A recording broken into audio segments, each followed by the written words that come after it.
Good morning students. हम लोग civics का चैप्टर पढ़ रहे थे, लोकतंत्र क्या और क्यों। उसी में अब हम आगे देखेंगे स्वतंत्र और निष्पक्ष चुनावी मुकाबला।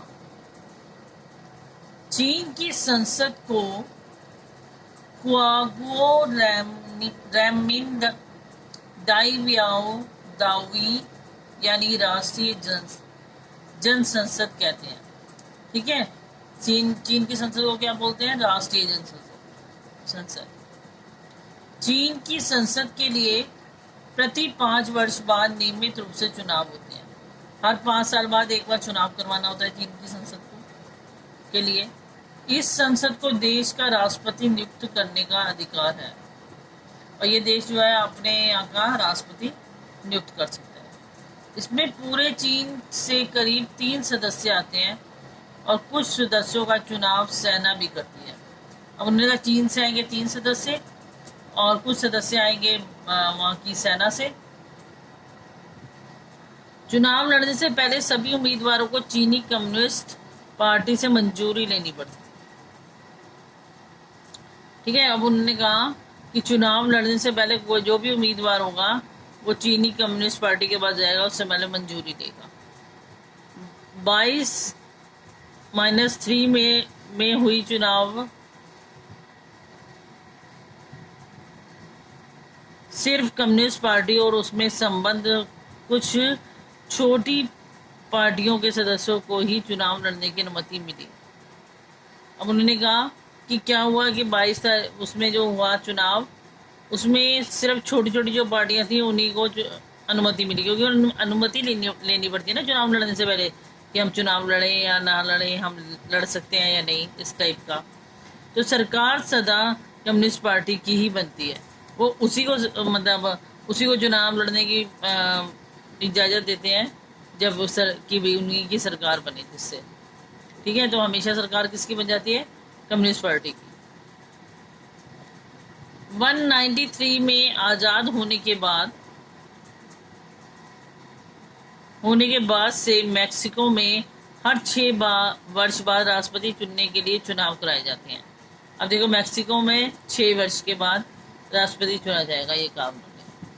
देश में कभी भी फौजी शासन या तानाशाही नहीं आई है, लेकिन सन 2 तक हर चुनाव में PRI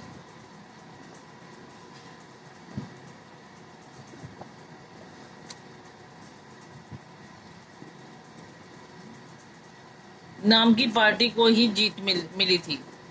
विपक्षी दल चुनाव में हिस्सा लेते थे पर कभी भी उन्हें जीत हासिल नहीं होती थी। उन्होंने कहा हर बार वही जीते, दूसरे लोग उसके विपक्ष में खड़े होकर चुनाव लड़ते थे लेकिन कभी जीत नहीं पाए। चुनाव में तरह तरह के हथकंडे अपनाकर हर हाल में जीत हासिल करने के लिए PRI कुख्यात थी। अब वो कह रहे हैं कि नए नए हथकंडे अपना लेते थे, ठीक है, लोगों को डरा धमका के वो PRI जो है खुद ही जीत जाती थी हर बार। सरकारी दफ्तरों में काम करने वाले सभी लोगों के लिए पार्टी की बैठकों में जाना अनिवार्य था और वहाँ नियम देखो क्या बना रखे थे, जो भी सरकारी दफ्तरों में काम करता है वो वहाँ पर जरूर जाएगा। ठीक है, जो भी पार्टी की बैठकें होंगी उसमें जरूर जाना होगा। सरकारी स्कूलों के अध्यापक अपने छात्र छात्राओं के माँ बाप से PRI के लिए ही वोट देने को कहते थे।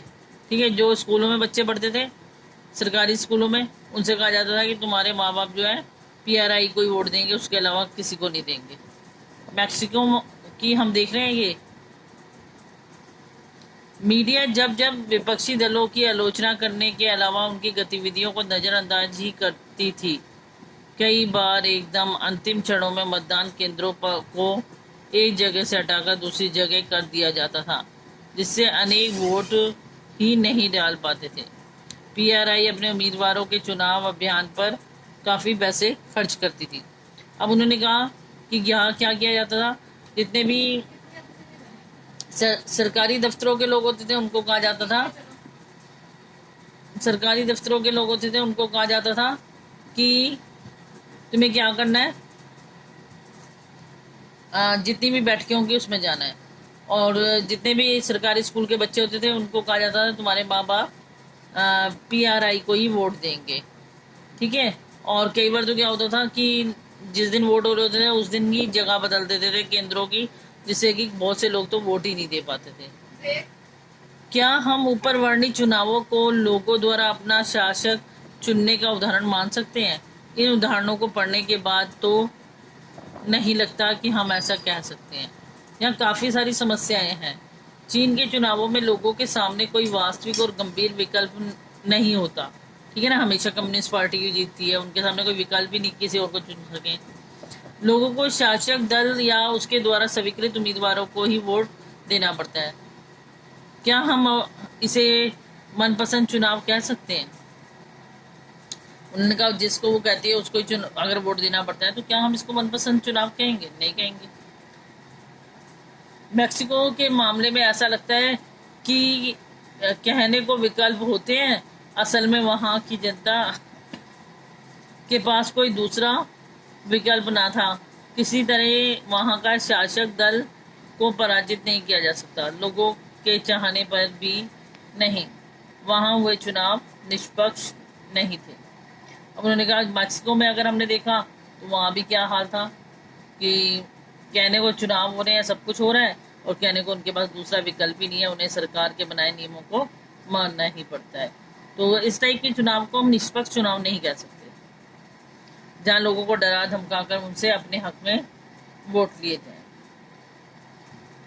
इस प्रकार अब हम लोकतंत्र की अपनी समझ में एक अन्य विशेषता का गुण को जोड़ सकते हैं।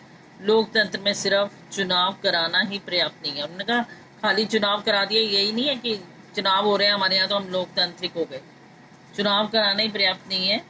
चुनाव में एक से ज्यादा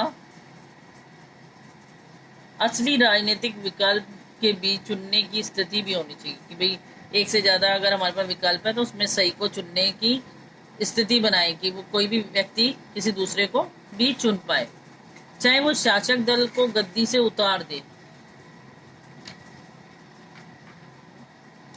इस प्रकार लोकतंत्र निष्पक्ष और स्वतंत्र चुनावों पर आधारित होना चाहिए, ठीक है। लोकतंत्र कैसा होना चाहिए? निष्पक्ष और स्वतंत्र चुनावों पर आधारित, ताकि सत्ता में बैठे लोगों के लिए जीत हार के समान अवसर हो, ठीक है। अब उन्होंने क्या कहा कि निष्पक्ष रूप से होना चाहिए, बिल्कुल साफ सुथरे रूप से, किसी को डरा स्वतंत्र रूप से होना चाहिए। व्यक्ति जिसको चाहे उसको चुने, ये ना हो कि ना डरा धमका कर या कुछ इस तरीके से अपने हक में वोट लेना, ये निष्पक्ष चुनाव नहीं होंगे। तो इसकी दूसरी विशेषता, लोकतंत्र निष्पक्ष और स्वतंत्र चुनावों पर आधारित होना चाहिए, ताकि सत्ता में बैठे हुए लोगों के लिए हार जीत के समान अवसर हो। कभी कोई जीते और कभी कोई हारे, तो सबको आगे आने का मौका मिलना ही चाहिए। आज के लिए बेटा इतना ही। नेक्स्ट क्लास में इससे आगे करेंगे, इससे अच्छी तरह रीड कर लेंगे। थैंक्स।